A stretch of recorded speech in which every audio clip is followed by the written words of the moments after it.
PN junction diode. PN junction diode क्या है, ये यहाँ पर सेपरेट होना चाहिए, ये जंक्शन अलग है, डायोड अलग है। पीएन जंक्शन डायोड, देखिए यहाँ पर यही जंक्शन है,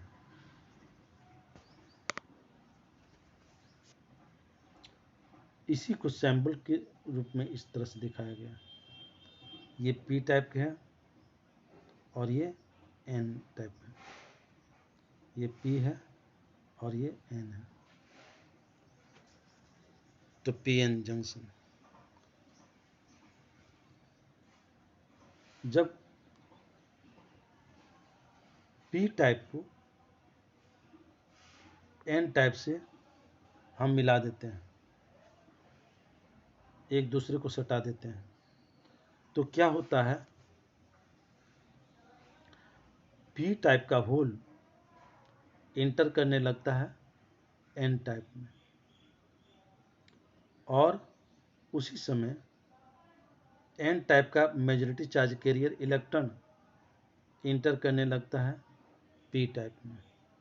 ठीक है, इसी को हम लोग यहाँ पर लिखे हैं, क्या लिखे हैं कि when P type semiconductor is being connected with an type semiconductor, then near the junction whole majority charge carrier from p type starts entering into n type as majority charge carrier n type into, and यहाँ पर होना चाहिए and majority charge carrier of n type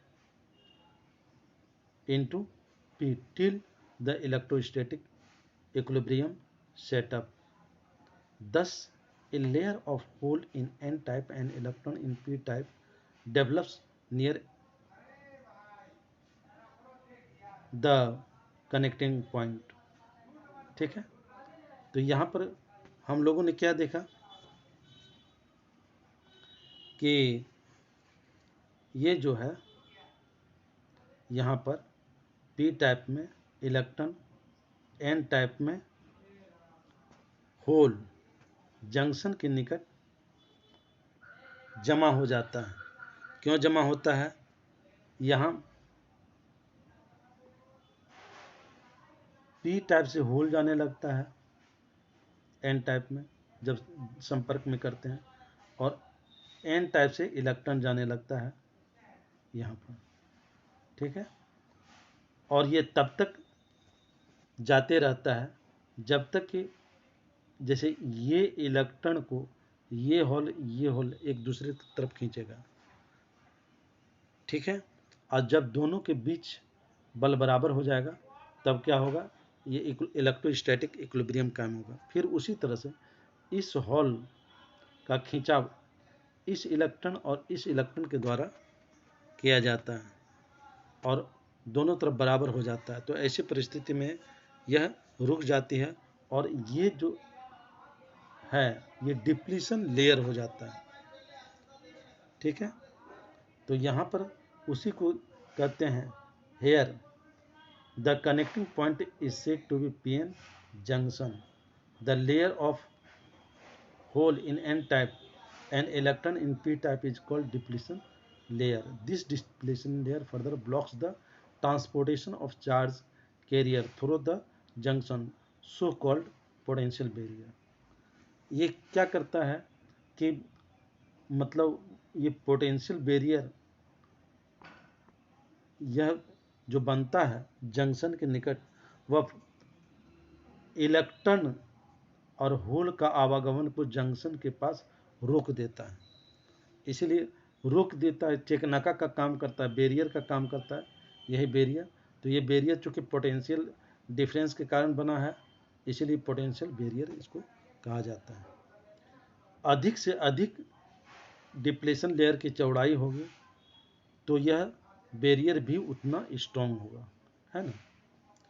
more the width of the depletion layer, more strong will be the barrier. The whole the sample is known as diode.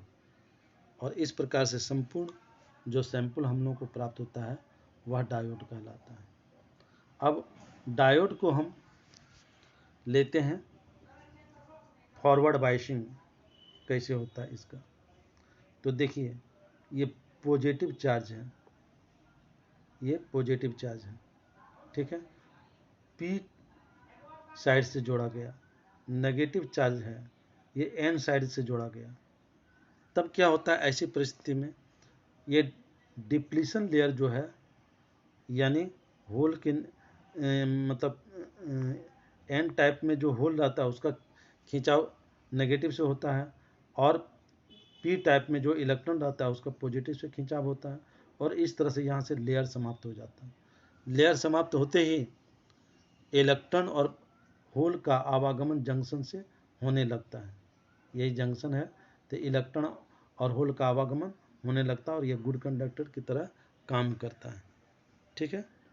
इसी को अंग्रेजी में लिखे, when the positive terminal of the cell is connected with P type of PN junction, then electron in the depletion layer attracted by the cell and depletion hole are filled by negative terminal of the cell, depletion layer ends, ठीक है। there is no any barrier, transportation of hole and electron takes place in this way, the diode becomes good conductor। और इस तरह से क्या होता है, जब बैरियर ही समाप्त हो गया तो इस जंक्शन के थ्रू इलेक्ट्रॉन और होल का आवागमन शुरू हो जाता है फॉरवर्ड बायसिंग में। तो फॉरवर्ड बायसिंग वास्तव में क्या होता है, गुड कंडक्टर होता है। फॉरवर्ड बायसिंग यहाँ पर होने, डिप्लेशन लेयर समाप्त हो गया, फॉरवर्ड बायसिंग हुआ, ये गुड कंडक्टर हो गया। अब चले जाते हैं रिवर्स बायसिंग। रिवर्स बायसिंग में देख रहे हैं कि ये सेल है का पॉजिटिव एंड इसके नेगेटिव एंड से जुड़ा हुआ है, इसका नेगेटिव एंड इसके पॉजिटिव एंड से जुड़ा हुआ है, ठीक। तो यहाँ पर उल्टा जोड़ दिए पहले से। तो ऐसी परिस्थिति में क्या होता है, ये जंक्शन के निकट पी टाइप में इलेक्ट्रॉन था, ठीक है, पी में, और एन टाइप में होल था। तो ये नेगेटिव है और ये पॉजिटिव, तो नेगेटिव और इलेक्ट्रॉन को उल्टा जोड़ दिए हम, फिर से जंक्शन बनाते हैं। ये पी टाइप है, ये एन टाइप है। तो पी टाइप में इलेक्ट्रॉन है और एन टाइप में होल है जंक्शन के निकट, और इसको उल्टा जोड़ दिया, तो इसको पी से जोड़ दिया, ठीक है। तो ये तो होल है, और जाके तो इसके जो इलेक्ट्रॉन है वो खींचने लगेगा, होल क्रिएट करने लगेगा। और यहाँ पर पी टाइप में क्या होता है, इलेक्ट्रॉन है तो इसको नेगेटिव सिरा से जोड़ दिए, तो और यहाँ पर इलेक्ट्रॉन को बढ़ाते चला जाएगा, ये नेगेटिव इलेक्ट्रॉन को सप्लाई करता है।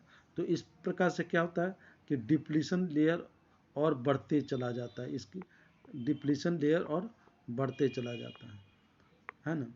ये एन टाइप में ये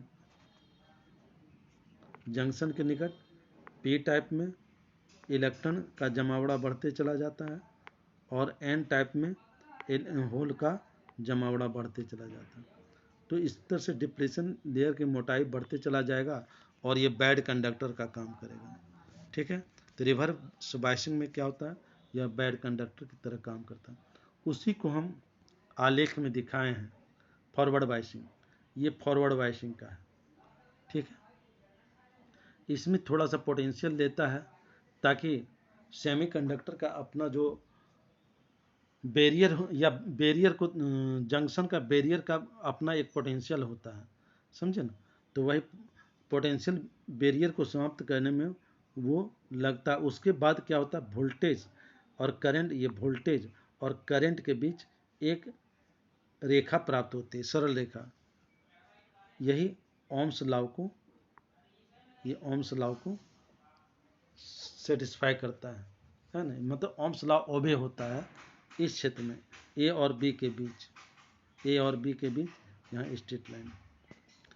और रिवर्स बायसिंग में क्या होता है कि हम देखते हैं कि वोल्टेज का मान ज़्यादा दे रहे हैं, इधर बहुत कम दे रहे थे 0.1 0.2 0.3 0.4 0.5, लेकिन इधर सीधे 5 10 15।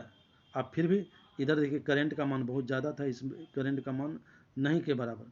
और जो भी करंट रिवर्स बाइसिंग में होता है वह वास्तव में लीकेज करंट होता है, वो बॉन्ड टूटने के फलस्वरूप होता है।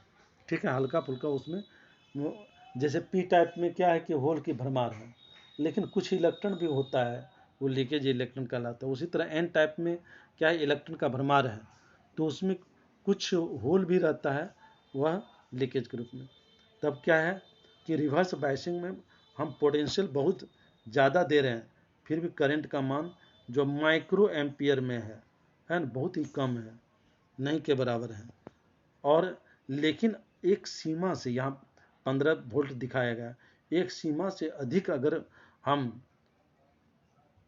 Potential difference across the junction कर देते हैं, तो ऐसी परिस्थिति में क्या होता है कि अचानक हमें बहुत ज़्यादा अमाउंट का करंट होता है, वो एवलेंस ब्रेकडाउन हो सकता है। ठीक है, अचानक करंट, तो ये बॉन्ड के ब्रेकेज के कारण और जंक्शन ही जल जाने के कारण ऐसा होता है। देखिए उसी बात को यहाँ पर दर्शाया गया है, क्या है कि when positive terminal of the cell is connected with the n type of the diode and negative terminal with p type semiconductor, the depletion layer मतलब hole in n type near the junction increases.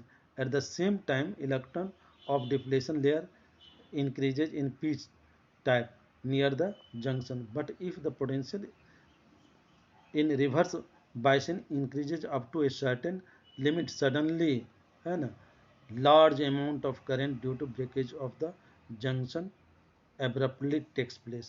ठीक है, the very current is known as avalanche current, यही जो है avalanche current के नाम से जाना जाता है। ठीक है, that's okay।